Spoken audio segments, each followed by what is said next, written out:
Four idiots robbed a truckload of gold bars. They decided to go into hibernation so they wouldn't get caught, just sleep for 100 years, and wake up when the world has forgotten about it. Then they could enjoy a luxurious life. Time flew by. They woke up one after another, but they were still the same. Even their hair and nails hadn't grown. They suspected that hibernation had failed. They went out of the cave and found that not much had changed. The highway was still there. Curly lost his temper. He said maybe they'd only slept a few hours. Then Fatty realized someone else hadn't woken up. They get there and find the hatch broken by a rock. The companion had been reduced to a skeleton. The death of this unlucky man, which means that 100 years have passed. Seems like they can enjoy the new world if they get the gold out of here. They quickly load the gold bars into the car. Before leaving, Curly told his partner to get a bucket. As he walked away, Curly quickly gets into the car and starts to accelerate. He pushes the gas pedal to the floor. After finishing off his companion, the car suddenly stopped working. Seeing the car is about to go off the cliff, Curly jumped out of the car. The car rolled down the cliff with all the gold. Fatty ran to the edge of the cliff. He didn't blame Curly because now he could get more gold. Without the vehicle, they had to walk to a nearby town. The desert was scorching hot. Soon, Fatty couldn't go any further. They sat down to rest. Fatty said, "It's been 100 years. What if the human race is now extinct? No matter how rich they are, it's useless." At that moment, an aircraft flew over the sky. Seems like his worries were unwarranted. Then Curly took out his kettle and drank it. Fatty went to look in his bag, but he lost his. Fatty was dying of thirst. Curly said he had water. Fatty was about to reach for it. Curly said, "It's okay to drink water, but a gold bar for a sip of water." Unwilling to but, in order to survive, he still took out a gold bar. He took the kettle, just took a sip. Then the kettle was taken away. Then they continued on their way. The sun was scorching the earth. They didn't meet a single car on the road. Fatty couldn't hold out again. The trade continued. But Curly only let him drink a little bit each time, and so it went on for several times. Fatty paid for his life. Curly made money from the water. Fatty's gold bars are getting less and less. Curly's backpack is getting heavier and heavier. Once again, Fatty wants to trade again, but Curly took a big gulp of his own. He said there wasn't much water left. It's time to raise the price. 2 gold bars for a sip of water. Fatty emptied his backpack, but there were only 3 gold bars left. He picked up 2 of them. Curly handed him the kettle. Fatty poured it into his mouth. Curly was in a frenzy. Now all the gold is his.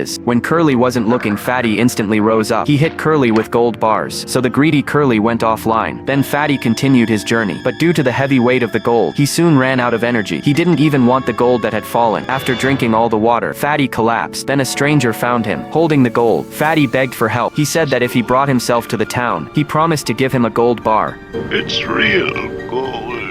You can have it." But before he could drink any water, Fatty also went offline. The man picked up the bar and showed it to his wife. He said the fat man seemed to value gold very highly. Wife says it was worth something 100 years ago, but what good is it now? So he throws the worthless metal on the ground and got in his car and left.